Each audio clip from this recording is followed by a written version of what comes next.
From the national headquarters of RT America in our nation's capital, hello again, everybody. I'm Rick Sanchez. We're now getting the full picture of what happened to our economy in the month of December. And what comes to mind for most economists who are talking about this are words like rout, as in defeat or retreat. In fact, most of them are saying that with the exception of the late advance that we reported to you toward the end of the year, it was historically bad. Let me give you the headline. It was the worst December for the S&P 500 since 1931. You literally could not turn on your TV during December without hearing the catchword for the season, which was volatility. After days of historic declines, the Dow closed up nearly 1,100 points yesterday, the largest single-day point gain. The Dow is moving back towards the lows of the day. All 30 Dow stocks are now in the red, and the Dow's gains for the year are gone. A distant memory. It was another roller coaster day on Wall Street. Following yesterday's 1,000-point surge, stocks plummeted as much as 600 points today. Then they came roaring back. News on Wall Street, which is giving investors a major case of whiplash. The market's plunging again today. What the heck is going on? What the heck is going on? So now, as we embark on a new year, we have to ask ourselves a series of questions. For example, what happens with countries who are deciding they no longer want to use the dollar as their standard? Also, what happens if the Fed continues to raise interest rates? What happens to the debt that's been accrued by millions of Americans who, for the last 9 years, have been on a buying spree because it seemed to them that money was just so damn cheap? And then finally, with all the heat on the U.S.-Russia relations, U.S.-China relations, Saudi Arabia seeming to want to act the fool, what happens to our economy if there's a global military conflict? It is with these questions that we kick off our first newscast of 2019. I'm Rick Sanchez. This is RT America, where we believe it is time to do news again. We're going to begin, obviously, with this question of what next for the U.S. economy. It seemed for a while there like everything was up and up and up, right? And now it's more like what could possibly happen next. Let me visualize this volatility for you. First of all, there is talk that countries like China and Russia and Turkey and India are looking to dump the dollar. And then there's the S&P 500, which experienced its worst December rout since 1931. Then stocks all over the world started limping, literally limping to a finish in places especially like Japan and Germany. Europe's main stock, its gauge fell by 13%. The 10-year Treasury yield slid 2.68%. That was the lowest since February of that year. And in commodities, crude showed its first loss since 2015. So what was up? Gold.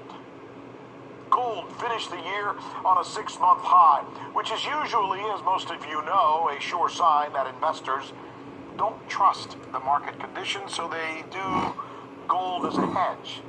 So with all of that said, what I want to do now is bring in somebody who knows a lot about this and can help us try and make sense of it. Bart Chilton was the commissioner for the U.S. Commodity Futures Trading from 2007 to 2014.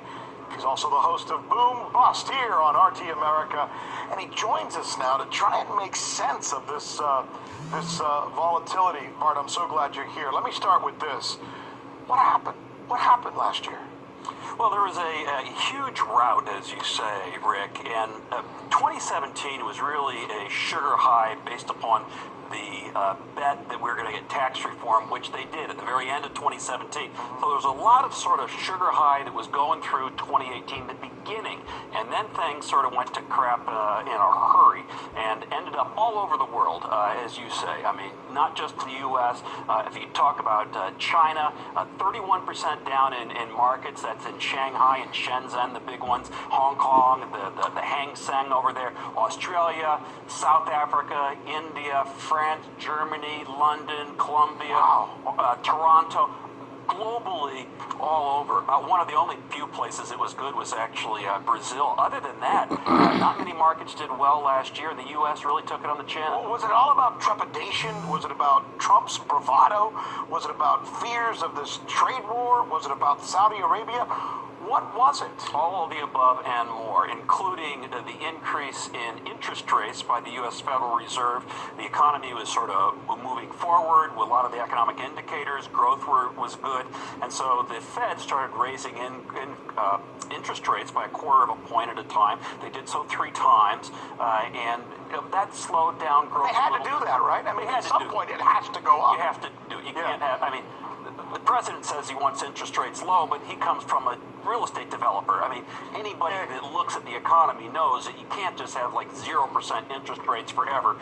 So all those things went into it, and I think the big kicker going forward is going to be looking at these trade problems. Lots of tensions, and could be a terrible problem for markets. There's something going on that a lot of people are talking about it, and we, guys like you understand this better than the rest of us, so I guess I want to gauge from you how serious this is. There's a lot of talk that countries like India, even China, Russia, and of course some of the countries that are less apt to be our enemies are obviously wanting to do something like this, but that is almost either casually or totally separating themselves from our currency, the dollar, as a standard. What is your take on that? I mean, it used to be the pound, right? Everybody used to, the currency of the globe used to be the pound sterling from Britain, and then it became the U.S. dollar.